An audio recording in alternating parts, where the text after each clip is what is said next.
J'ai créé ma propre entreprise à 14 ans, remboursé mes dettes et acheté une maison cash.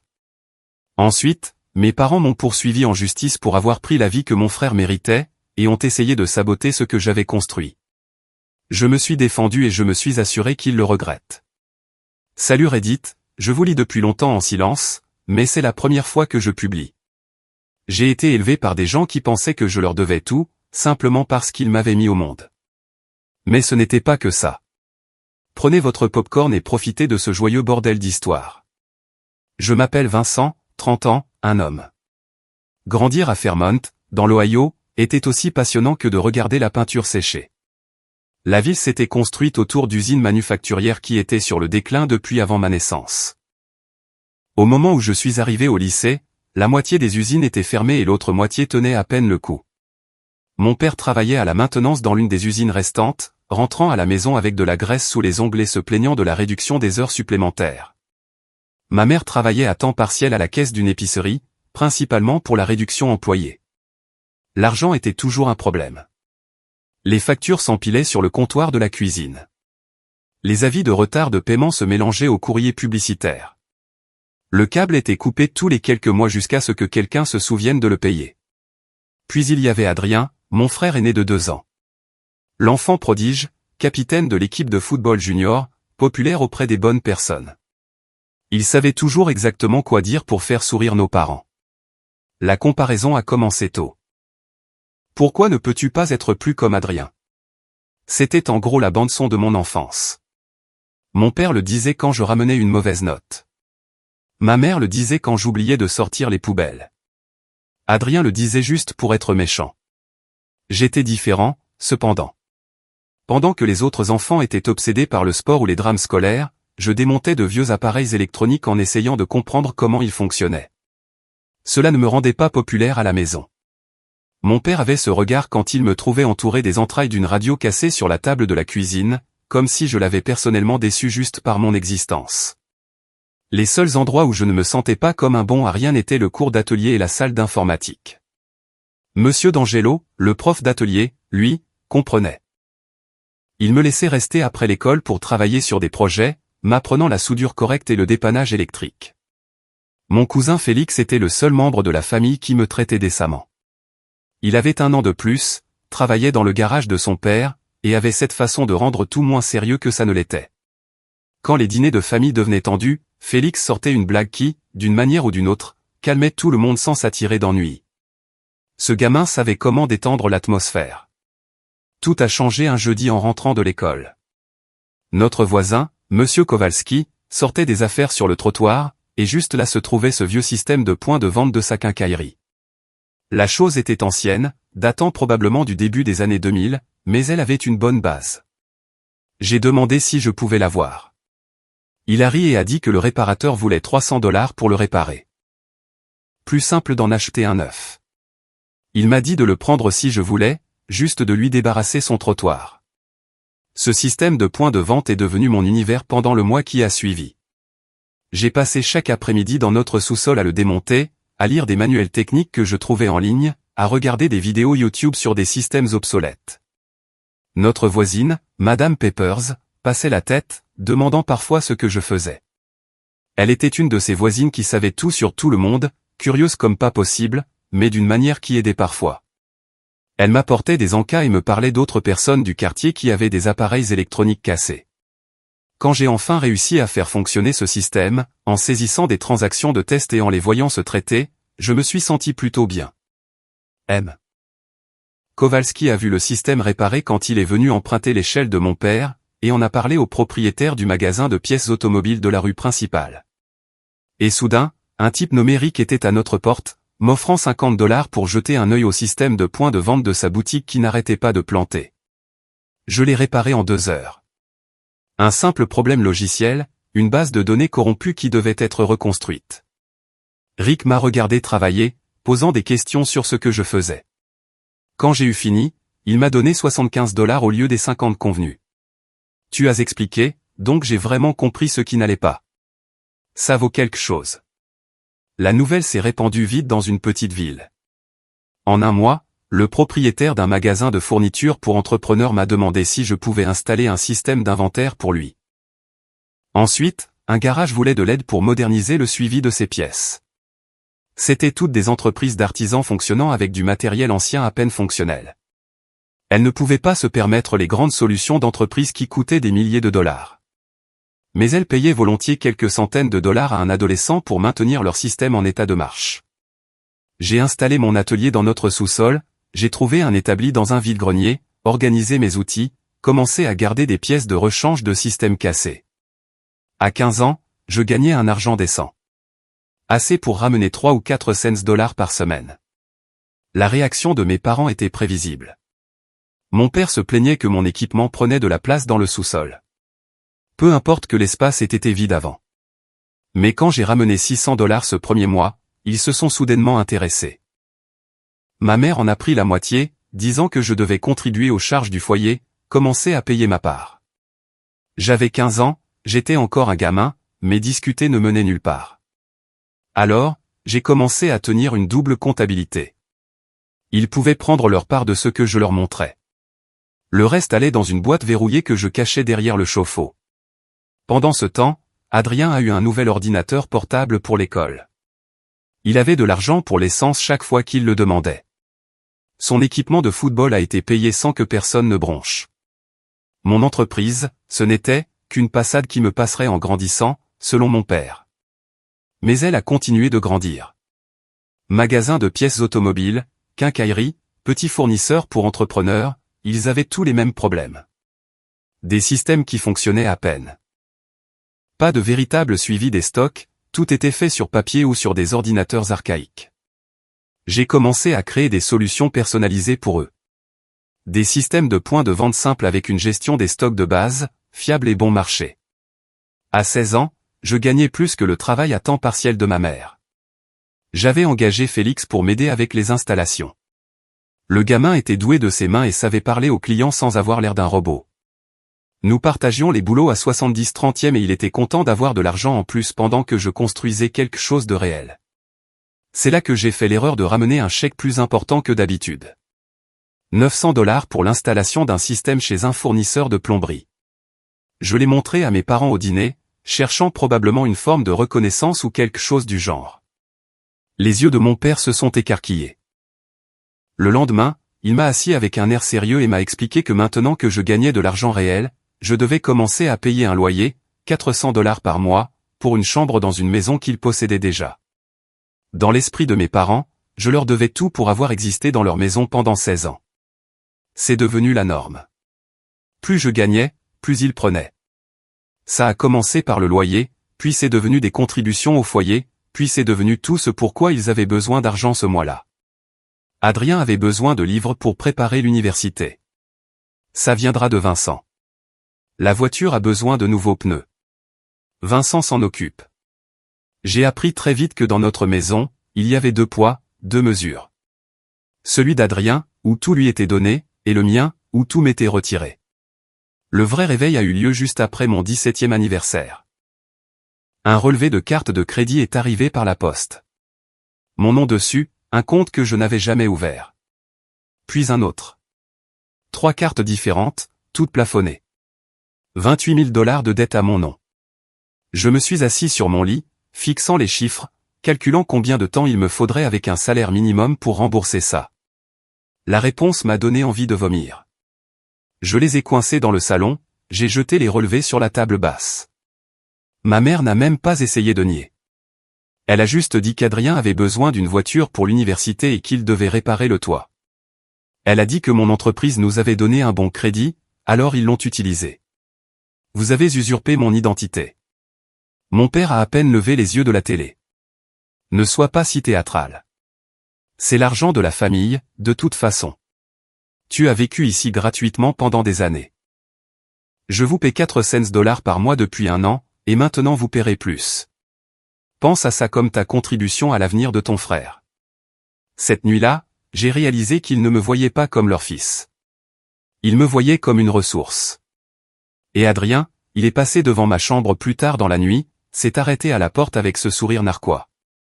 Merci pour la voiture, petit frère. C'est là que j'ai su que je devais partir. J'ai appelé Félix le lendemain matin, je l'ai retrouvé au dîner à la sortie de la ville. J'ai étalé les relevés de cartes de crédit entre nous sur la table, juste à côté du café brûlé et des beignets rassis. Félix a regardé les chiffres, puis moi. Punaise, Vincent. C'est de l'usurpation d'identité pure et simple. Ce sont mes parents. Ça ne change rien. C'est complètement illégal. Félix m'a mis en contact avec l'amie de sa mère, une avocate nommée Marlène, qui prenait parfois des affaires bénévolement. Elle a tout examiné et m'a présenté mes options. Porteur plainte au pénal ou demander l'émancipation légale. Je ne pouvais pas me résoudre à porter plainte. Malgré tout, c'était toujours mes parents. Mais l'émancipation me séparerait légalement d'eux avant mes 18 ans. Couperait tout leur contrôle sur mes finances. Monter le dossier a pris 3 mois. J'ai tout documenté. Carte de crédit non autorisée, relevé bancaire montrant des revenus professionnels constants, enregistrement de conversations où mes parents discutaient nonchalamment de l'utilisation de mes gains, j'ai même suivi chaque dollar que j'avais contribué aux dépenses du foyer. Le plus dur n'a pas été de rassembler les preuves. C'était d'accepter que je faisais vraiment ça. Ma décision s'est solidifiée quand j'ai surpris ma mère en train de demander une 4e carte de crédit en ligne, utilisant mon numéro de sécurité sociale comme si c'était le sien. Elle n'a même pas essayé de le cacher quand je suis entré. Elle a juste fermé l'ordinateur portable et m'a dit de me mêler de mes affaires. Le jour où ils ont reçu la notification de l'huissier, la maison s'est transformée en zone de guerre. Le visage de mon père est devenu violet. Il a commencé à crier à la trahison et à tout ce qu'ils avaient sacrifié. Adrien se tenait là, secouant la tête comme si j'étais le méchant. « Comment as-tu pu nous faire ça ?» a demandé ma mère, les larmes coulant. Une performance très convaincante. « Je ne vous fais rien. Je me protège. Nous sommes ta famille, a dit Adrien. La famille prend soin les uns des autres. C'est drôle, je ne me sens pas très pris en charge. J'ai emménagé chez Bruce D'Angelo pendant les 3 semaines précédant l'audience.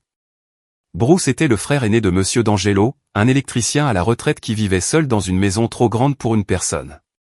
J'ai dormi sur son canapé, géré mon entreprise depuis son garage, et essayé d'ignorer les appels constants de mes parents exigeant que je rentre à la maison. Ils ont tout essayé.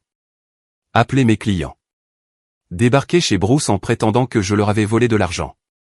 Ils ont même fait en sorte que le prêtre de la famille m'appelle pour me parler d'honorer mes parents. L'audience au tribunal a été rude. Ma mère a parfaitement joué le rôle de la parente dévastée.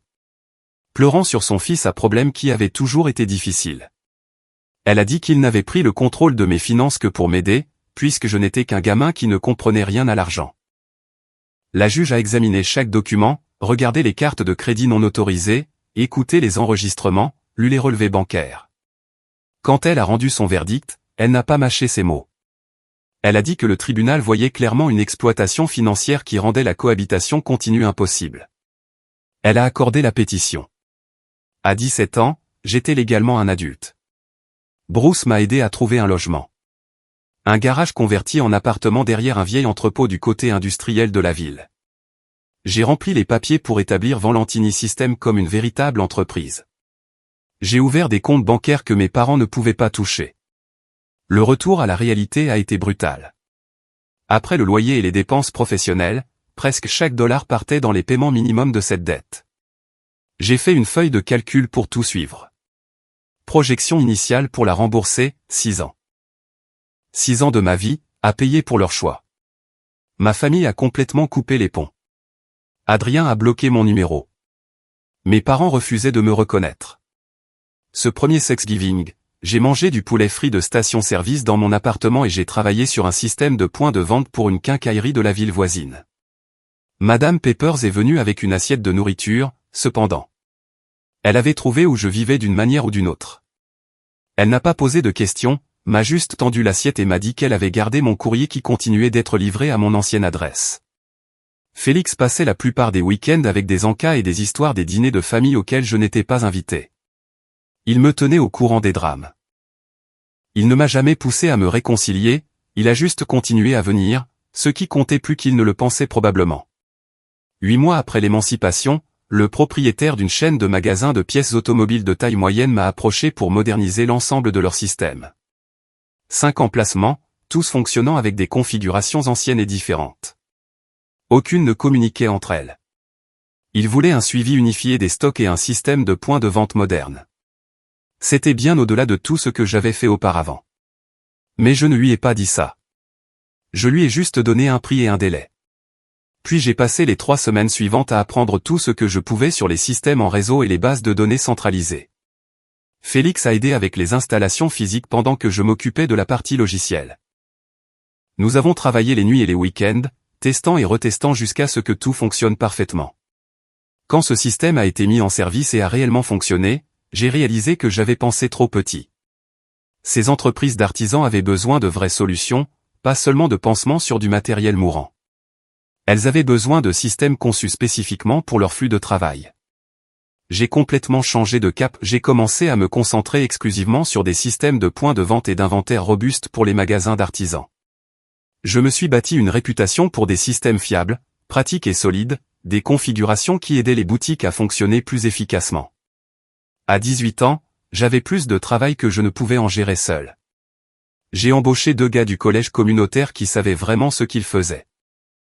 J'ai déménagé l'opération de mon garage-appartement à un véritable atelier que je louais au même propriétaire d'entrepôt. L'un d'eux, maçon, avait travaillé dans la vente au détail et connaissait les points de friction. Il suggérait des fonctionnalités auxquelles je n'aurais pas pensé. Des touches rapides pour les articles courants, des rapports de fin de service qui avaient vraiment du sens. Il a amélioré les systèmes. Le journal économique du comté voisin a publié un petit article sur les entreprises locales utilisant des solutions technologiques personnalisées. Il mentionnait mon entreprise, ce qui a attiré plus de clients des villes environnantes. J'ai été invité à parler à une exposition pour petites entreprises sur les solutions technologiques abordables. Après ma présentation, un représentant d'entreprise m'a approché avec une offre de rachat.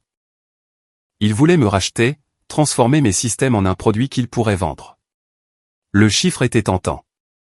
Il aurait effacé ma dette et bien plus encore. J'y ai réfléchi environ 10 minutes avant de dire non. Ce n'était pas juste une entreprise. C'était la preuve que tous ceux qui m'avaient mis de côté avaient tort.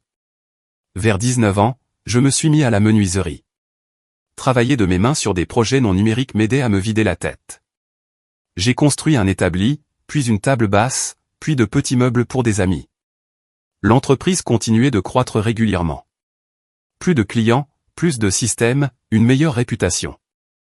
J'ai commencé à me spécialiser dans des industries spécifiques, magasins de pièces automobiles, fournisseurs pour entrepreneurs, fournisseurs d'équipements industriels. J'ai créé des modèles que je pouvais personnaliser au lieu de partir de zéro à chaque fois. À 20 ans, j'avais ajouté le suivi des stocks de véhicules pour les concessionnaires de voitures d'occasion à mes services, puis je me suis étendu au suivi de la location d'équipements pour les entreprises de location d'outils. Chaque ajout s'appuyait sur le précédent, créant ce réseau d'entreprises d'artisans qui avaient toutes besoin de solutions similaires. Les paiements de la dette restaient constants, cependant. Chaque mois, des centaines de dollars disparaissaient en intérêts et en principal. Voir ce chiffre diminuer lentement pendant que mon entreprise grandissait était frustrant. J'ai commencé à tenir une deuxième feuille de calcul juste pour suivre le remboursement de la dette. Je la mettais à jour chaque semaine, calculant combien de clients il me faudrait pour doubler mes paiements, combien de mois cela me ferait gagner. Mais j'ai continué à travailler dur. J'ai vécu modestement, travaillé d'arrache-pied, et économisé ce que je pouvais. Félix me tenait au courant des nouvelles de la famille, que je le veuille ou non. Adrien s'était fait renvoyer de l'université pour tricherie. Il était retourné vivre à la maison. Mes parents se disputaient constamment à propos de l'argent. Ma mère prenait des heures supplémentaires. L'usine de mon père avait connu de nouveaux licenciements. Leur maison tombait en ruine. Le toit fuyait. La chaudière était en train de lâcher. Une petite partie de moi se sentait mal. Une toute petite partie. Le reste se souvenait de 28 000 $ de dettes frauduleuses. Madame Peppers passait parfois à mon atelier avec de la nourriture, trouvant toujours une excuse pour être dans le quartier. Elle mentionnait nonchalamment avoir vu mes parents à l'épicerie, à quel point ils avaient l'air fatigués. Vers 21 ans, j'ai commencé à aller au stand de tir le week-end. C'est Félix qui m'y a initié. Il y a quelque chose d'apaisant dans la concentration requise pour le tir sur cible. Tout le reste disparaît quand on essaie de toucher le centre de la cible à 25 mètres. La vraie percée est venue quand j'ai décroché un contrat avec une chaîne régionale de quincaillerie. 12 magasins, tous ayant besoin d'une refonte de leur système. Le plus gros projet que j'avais jamais entrepris. J'ai embauché 3 personnes de plus pour gérer la charge de travail. J'ai loué un espace d'atelier supplémentaire. Ce projet a mis Valentini System sur la carte au niveau régional. Au moment où j'ai eu 22 ans, j'avais une base de clients solide, un revenu fiable et une réputation pour la construction de systèmes qui fonctionnaient vraiment. Ce n'était même pas encore ce que la plupart des gens appelleraient un succès. Mais je m'en sortais, je construisais quelque chose de réel, et je le faisais entièrement seul. La dette a finalement atteint 0 environ un mois après mon 23e anniversaire. 6 ans de travail acharné, à vivre modestement, à diriger chaque dollar supplémentaire vers ses paiements. Le jour où j'ai fait ce dernier paiement, je suis resté assis dans mon appartement à fixer l'écran de confirmation. Compte payé en totalité. J'ai ressenti un vide étrange, comme si j'avais été concentré sur cet objectif pendant si longtemps que l'avoir atteint me laissait sans direction. Félix est passé ce soir-là avec des plats à emporter. Et maintenant, a-t-il demandé. Maintenant, je vais découvrir ce que je veux vraiment, au lieu de simplement survivre. Une fois la dette effacée, j'ai commencé à penser à plus long terme. J'ai fait mon premier véritable investissement. J'ai acheté un duplex qui avait besoin de travaux. J'ai passé 6 mois à le rénover pendant mon temps libre, puis j'ai loué les 2 unités. Un revenu passif stable qui pourrait survivre si mon entreprise connaissait une période difficile. J'ai commencé à chercher des propriétés où vivre réellement. Pendant 6 ans après l'émancipation, le contact avec la famille était pratiquement nul. Juste les mises à jour de Félix sur les désastres continus à la maison. Le dysfonctionnement habituel. Puis l'invitation est arrivée. Une enveloppe simple, une carte imprimée. Vous êtes invité à célébrer la retraite de Léonard Valentini. Je l'ai fixé pendant une bonne heure. Mon père prenait sa retraite de l'usine et apparemment, il voulait que je sois là pour célébrer. Félix a appelé le même jour. Tu as reçu l'invitation? Ouais. Tu y vas.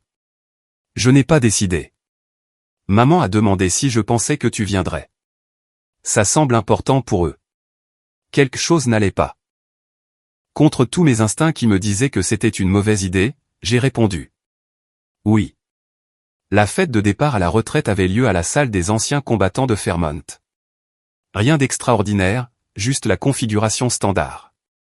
Mauvais café, gâteau de supermarché, un diaporama de la carrière de mon père que personne ne regardait vraiment. Entrer là-dedans était surréaliste. Des visages familiers de l'enfance, me regardant tous avec des degrés de surprise variés. Les conversations se sont arrêtées quand je suis entré.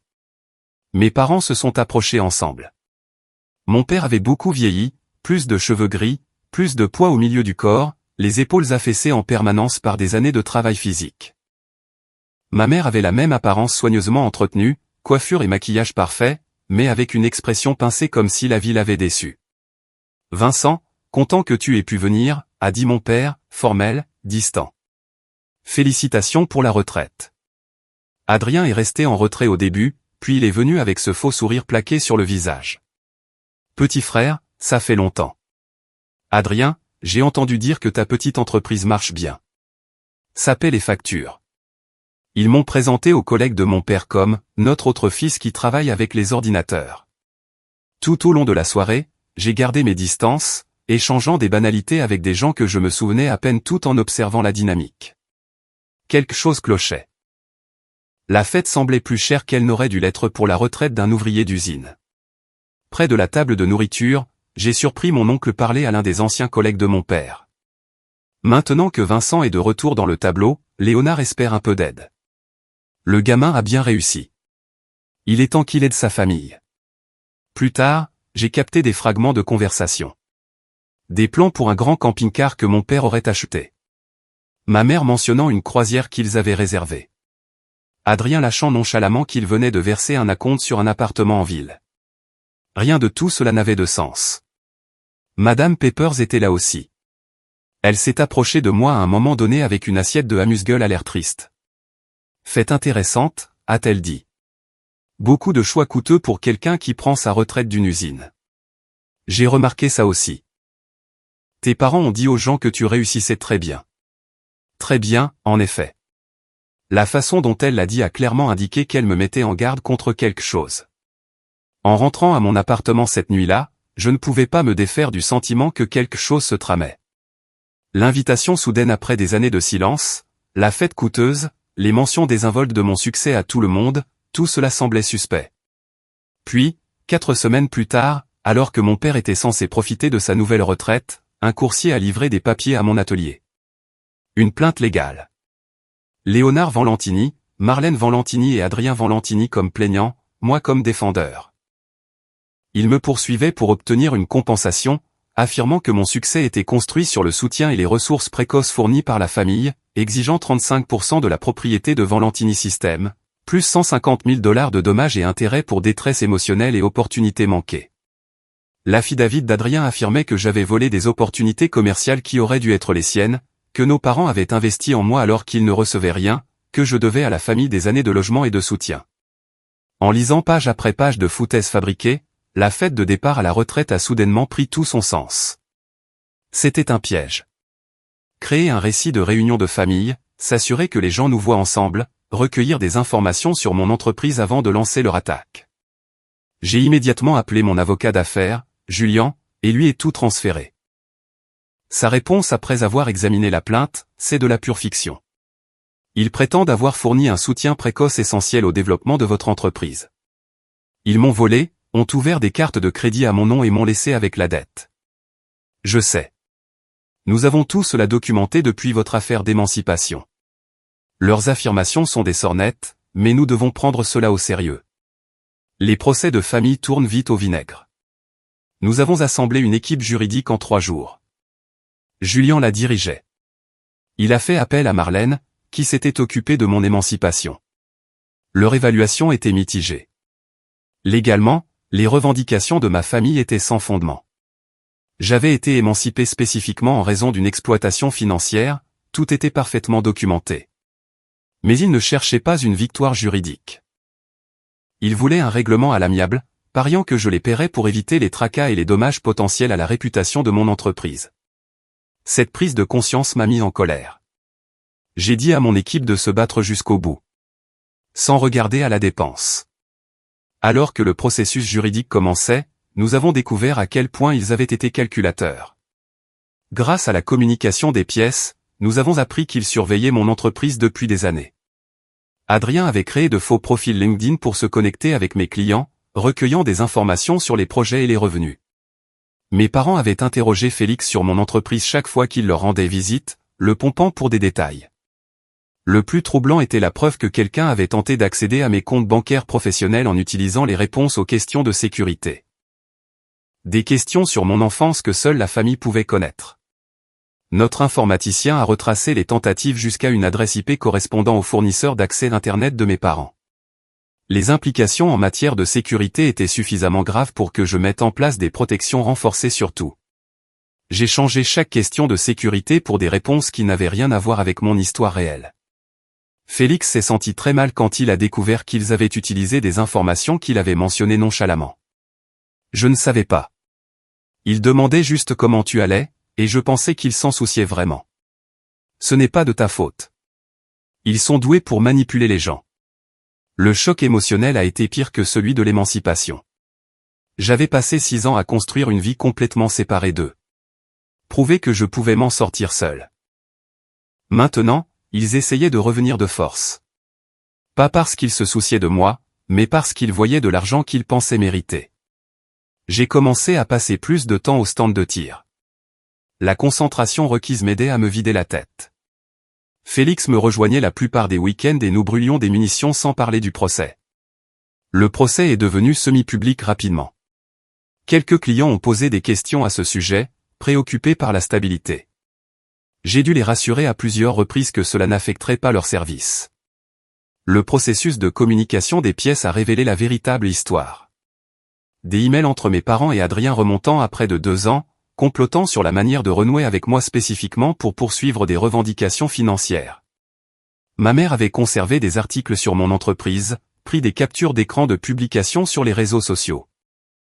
Adrien avait créé une feuille de calcul détaillée estimant la valeur de mon entreprise en fonction du nombre de clients et des moyennes de l'industrie. Ils avaient monté un dossier pendant des mois avant la fête de départ à la retraite. Pendant les dépositions, leur affaire s'est effondrée. Interrogés sur le soutien spécifique qu'ils avaient fourni à mes débuts, mon père a prétendu que me laisser utiliser le sous-sol et l'électricité étaient des contributions significatives. Ma mère a affirmé qu'elle avait soutenu mon travail émotionnellement.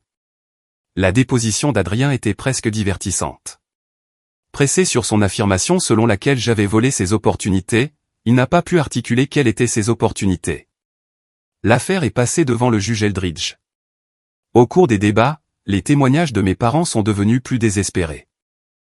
Mon père a tenté de prétendre qu'il avait fourni un mentorat et des conseils commerciaux cruciaux au début. Sous contre-interrogatoire, il a admis que l'étendue de ce mentorat consistait à me dire de travailler plus dur. Le témoignage de ma mère s'est concentré sur l'investissement émotionnel et le sacrifice. Marlène a contre-attaqué avec la dette de la carte de crédit, l'exploitation financière documentée, le fait qu'il m'extorquait de l'argent depuis mes 15 ans. Interrogé sur leurs achats récents, le camping-car, la croisière, l'acompte sur l'appartement d'Adrien, mon père a admis à contre-cœur qu'ils avaient contracté un prêt en se basant sur les recettes anticipées du règlement. Après 8 mois de manœuvres juridiques, le juge Eldridge a rendu sa décision. Il a rejeté l'affaire dans son intégralité avec un jugement sévère qui qualifiait les affirmations de ma famille de « manifestement fausses et potentiellement frauduleuses ». Il les a condamnés à payer mes frais de justice et les dépens. Le total les forcerait probablement à vendre leur maison. À l'extérieur du palais de justice, Adrien a essayé de m'approcher. La sécurité s'est interposée, mais je leur ai fait signe de s'écarter. C'est ridicule, Vincent. Nous sommes de la famille. La famille ne commet pas d'usurpation d'identité. Tu vas vraiment les laisser perdre leur maison? Je ne fais rien. Ils se sont infligés ça à eux-mêmes. Mon père se tenait à proximité, l'air abattu. Nous t'avons élevé. T'avons tout donné. Non, vous avez tout pris. En quittant ce palais de justice, je ne ressentais rien. Juste du vide. Félix m'a retrouvé dans un dîner plus tard. On a mangé en regardant le baseball à la télé au-dessus du comptoir. La famille va être dans un sale état maintenant, a-t-il dit. Ils ont toujours été dans un sale état. Les mois qui ont suivi le procès ont été étranges. Victoire juridique complète, mais je devais encore gérer une colère persistante et ce sentiment étrange de perte. Je me suis jeté dans le travail, j'ai pris de plus gros projets, je me suis étendu sur de nouveaux marchés, j'ai commencé à offrir des contrats de maintenance, j'ai constitué une équipe de 6 personnes qui savaient ce qu'elles faisaient. J'ai acheté un camion de projet, un Ford F-150 de 1985 qui démarrait à peine. J'ai passé mes soirées et mes week-ends dans mon garage à le démonter et à le remonter. Il y a une satisfaction à ramener un véhicule mort à la vie. Madame Peppers passait parfois, m'apportait de la nourriture, demandait comment avançait la reconstruction. Elle ne mentionnait jamais ma famille à moins que je n'aborde le sujet en premier. Elle continuait simplement d'être une présence de soutien sans en faire tout un plat. Valentini System a continué de croître régulièrement. J'ai commencé à recevoir des appels de 3, 4 villes plus loin. J'ai même décroché un client dans un autre état qui avait entendu parler de notre travail. Puis l'appel est arrivé à 23 h un jeudi. La chaîne régionale de quincaillerie, 12 magasins, mon plus gros contrat. Tout leur système était en panne. Inventaire bloqué, terminaux de vente gelés. Un week-end chargé approchait, et ils étaient complètement paralysés. Venez ici maintenant, a dit le directeur de district. Pas de politesse, juste de l'urgence. J'ai attrapé mon kit d'urgence, appelé Félix et l'un de mes développeurs. Nous les avons rejoints au magasin principal en moins d'1 heure. L'endroit était un chaos. Personnel frustré, clients qui attendaient, caisse affichant des codes d'erreur que je n'avais jamais vus. Les enjeux étaient clairs. Perdre ce client, et la nouvelle se répandrait dans la communauté des affaires. Après le procès, je ne pouvais pas me permettre qu'une histoire du type « Valentini System a lamentablement échoué » fasse le tour. On a passé une nuit blanche, à déboguer le code, à changer le matériel, à restaurer des sauvegardes datant de 3 jours. Vers 4 h du matin, nous avons trouvé le problème. Une énorme surtension due à un orage 2 nuits auparavant avait grillé le serveur principal. Ils avaient ignoré ma recommandation d'installer un meilleur parasurtenseur 6 mois plus tôt. Peu importait de qui c'était la faute. C'était ma responsabilité. J'ai dû reconstruire la base de données à partir de zéro. Vérifier manuellement chaque code produit pour qu'il corresponde au compte d'inventaire. Félix faisait la navette entre les magasins pour vérifier leurs terminaux de secours pendant que je travaillais. Mason a appelé des employés malades pour aider à recompter les stocks. À 7 heures du matin, nous l'avions fait fonctionner. Le magasin a ouvert à l'heure. Le directeur de district m'a serré la main, épuisé mais soulagé. Vous avez assuré. Ça compte. En rentrant chez moi au lever du soleil, j'ai réalisé quelque chose. Ce n'était plus de la chance. Je pouvais gérer de vrais problèmes. Je dirigeais une véritable entreprise. Le gamin qui avait commencé dans le sous-sol de ses parents était parti depuis longtemps. Vers 25 ans, j'ai commencé à chercher sérieusement une propriété. Je voulais un endroit qui me semblait appartenir à moi, au lieu d'un simple lieu de location. J'ai trouvé une petite maison sur 8000 mètres carrés de terrain en dehors de la ville. Rien d'extraordinaire. Construite dans les années 1960, elle avait besoin de travaux, mais elle avait de bonnes fondations. Le prix était raisonnable, et j'avais assez économisé pour l'acheter cash. Pas d'hypothèque, je suis juste entré et j'ai fait un chèque. J'ai passé 8 mois à la rénover. Félix a aidé avec les gros travaux. Nous passions les week-ends à poser des cloisons sèches ou à installer des armoires. Quand la maison a été terminée, j'ai organisé une petite fête. Juste mon équipe de travail, Félix, des amis du stand de tir. Madame Peppers est venue avec assez de nourriture pour nourrir 2 fois plus de personnes. Debout sur ma terrasse ce soir-là, j'ai ressenti quelque chose de nouveau. Du contentement peut-être, ou juste l'absence de stress constant. 2 ans après le procès, j'ai reçu un email d'Adrien. Son mariage avait implosé. L'appartement avait été saisi. Il était de retour chez nos parents, qui avaient vendu leur maison et déménagé dans un appartement exigu. L'email ne demandait pas d'argent directement, il disait juste qu'il réévaluait ses priorités et voulait mettre les choses au clair. Je l'ai ignoré. Félix m'a dit que la situation familiale était difficile.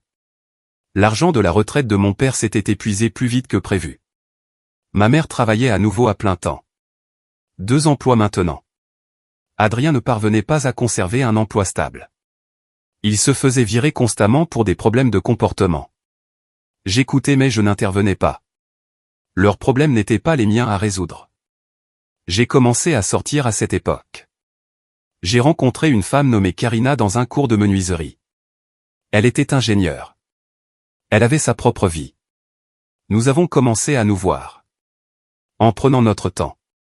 L'entreprise a franchi une étape importante à 26 ans. Sans compte clients actifs dans 3 États. J'ai embauché 2 personnes de plus, agrandi l'espace de l'atelier, commencé à offrir des programmes de formation aux entreprises sur la maintenance de leur propre système. Les choses avec Karina sont devenues sérieuses progressivement. Elle a emménagé, a apporté ses propres outils, a pris la moitié de l'espace de travail du garage, a fait de l'endroit un véritable foyer. Madame Peppers a commencé à nous rendre visite à tous les 2. Elle et Karina s'entendaient très bien. À 27 ans, Valentini System avait suffisamment grandi pour que je puisse prendre du recul sur les opérations quotidiennes. Je me suis concentré sur la vision d'ensemble. La vie s'était stabilisée.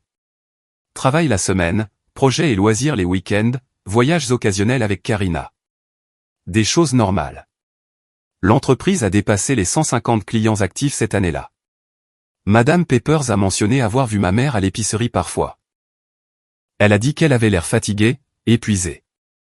Je ne me sentais pas mal à ce sujet. Ils avaient fait leur choix. J'avais fait les miens. À 28 ans, Valentini System était rentable et en pleine croissance. La maison était payée. Le camion tournait comme une horloge. Karina et moi étions ensemble depuis 2 ans. Tout ce que j'avais construit fonctionnait. Puis Félix a appelé un mardi matin, plus tôt que d'habitude. Tu dois entendre ça. Adrien travaille pour Computra Solutions maintenant.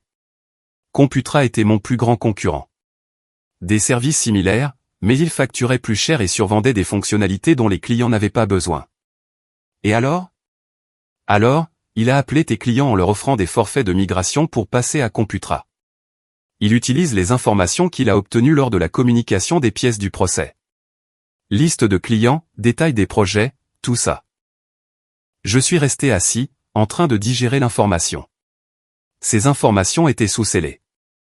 Apparemment, il a gardé des copies avant que ce soit scellé. Maintenant, il s'en sert pour te piquer tes clients. C'était différent du procès. C'était Adrien qui essayait activement de détruire ce que j'avais construit en utilisant ma propre liste de clients contre moi. J'ai appelé Julien immédiatement. Il a confirmé que bien que moralement douteux, Adrien n'avait techniquement enfreint aucune loi. Les informations de la communication des pièces étaient en sa possession avant d'être mises sous scellé. Pouvons-nous l'arrêter? Pas facilement. Nous pouvons envoyer des lettres de mise en demeure, mais il prétendra qu'il s'agit d'une prospection commerciale normale. Au cours des 2 semaines suivantes, 3 clients ont appelé pour poser des questions sur les offres de Computra. Adrien leur disait que Valentini System était financièrement instable, cherchait à vendre. Il devrait changer avant que les choses ne tournent mal. Que des mensonges, mais efficaces si vous ne connaissiez pas la vérité. Je suis passé à l'offensive. J'ai contacté chaque client personnellement, en face à face. J'ai emmené Félix aux installations. Nous avons passé 2 semaines à visiter les magasins, à démontrer de nouvelles fonctionnalités, à offrir des garanties prolongées sans frais. La plupart des clients ont apprécié le contact direct. Plusieurs ont mentionné que les appels d'Adrien semblaient désespérés, ce qui les avait rendus méfiants. Mais Adrien n'en avait pas fini. Il a commencé à répandre des rumeurs selon lesquelles Valentini System faisait l'objet d'une enquête pour fraude. Complètement inventée, mais dommageable. Madame Peppers en a entendu parler par quelqu'un à son église. Elle m'a immédiatement appelé pour m'avertir. Mais la rumeur s'est retournée contre lui. Un de mes clients, Rick de la chaîne de pièces automobiles, a appelé après avoir entendu les rumeurs. Il avait vérifié auprès du Better Business Bureau et de l'Office des licences de l'État. Rien à mon sujet. Je lui ai expliqué la situation familiale, le procès, toute l'histoire. Ton propre frère essaie de couler ton entreprise. Longue pause. C'est vraiment bas. Je vais passer quelques appels. En 1 semaine, la communauté des affaires avait fait passer le mot sur les tactiques d'Adrien. La réputation de Computra en a pris un coup juste pour l'avoir employé.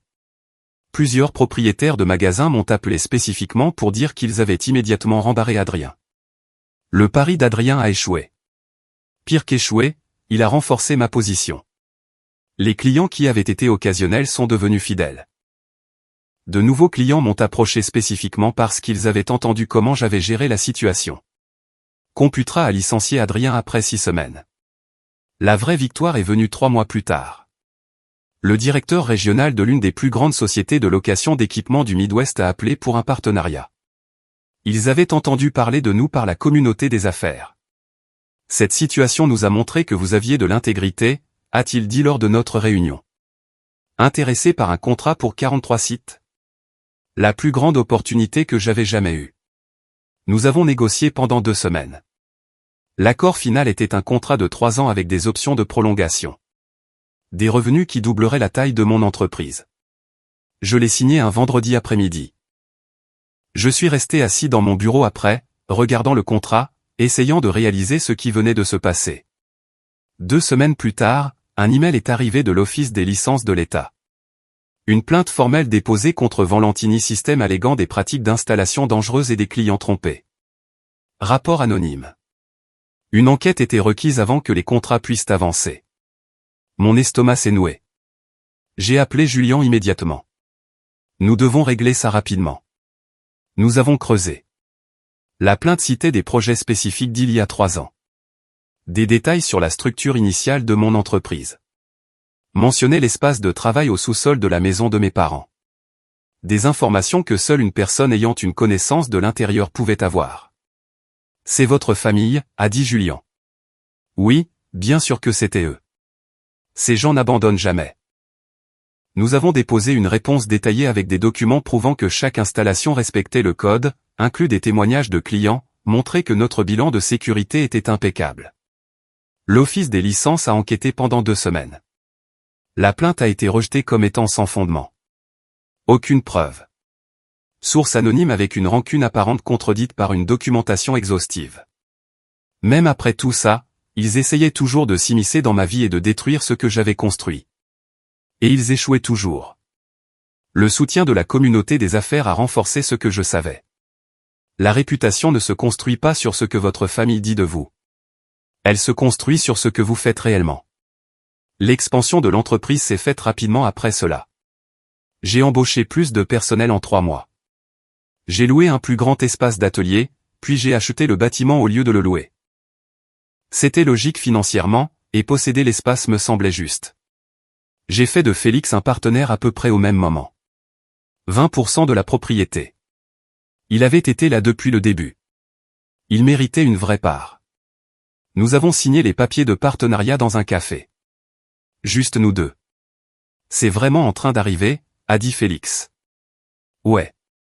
Je n'aurais pas pu le faire sans toi. Bien sûr que si. Ça aurait juste pris plus de temps. À 29 ans, nous avions plus de 200 clients actifs dans 5 États. L'entreprise que j'avais lancée dans le sous-sol de mes parents était devenue quelque chose de légitime, valant environ un demi-million de dollars avec des projections de croissance stables. Karina et moi nous sommes fiancés. Madame Peppers a commencé à apporter des magazines de mariage. Félix m'a organisé un enterrement de vie de garçon discret. Juste de la pêche et de la pizza. Félix me tenait occasionnellement au courant de la situation familiale. Adrien travaillait dans la vente au détail, vivant avec nos parents dans leur appartement exigu. Les problèmes de santé de mon père rendaient le travail impossible. Ma mère était épuisée par ses multiples emplois. Toute la situation était un désastre de leur propre fabrication. Je n'ai jamais tendu la main, jamais engagé la conversation. Un soir, debout dans mon atelier, j'ai réalisé que la meilleure vengeance est de construire quelque chose que personne ne peut toucher. Mon père a essayé de me contacter une fois par l'intermédiaire de Madame Peppers. Il voulait parler, se réconcilier. Il l'a supplié de me convaincre de leur donner une chance. Pas intéressé, lui ai-je dit. Certains ponts, une fois brûlés, devraient rester en cendres. À 30 ans, j'avais ce vers quoi j'avais travaillé, une entreprise prospère, une bonne relation et des gens autour de moi qui se souciaient de moi. Si vous avez apprécié cette vidéo, veuillez cliquer sur le bouton d'abonnement. Cela aide vraiment la chaîne et nous aide à vous apporter plus et de meilleures histoires.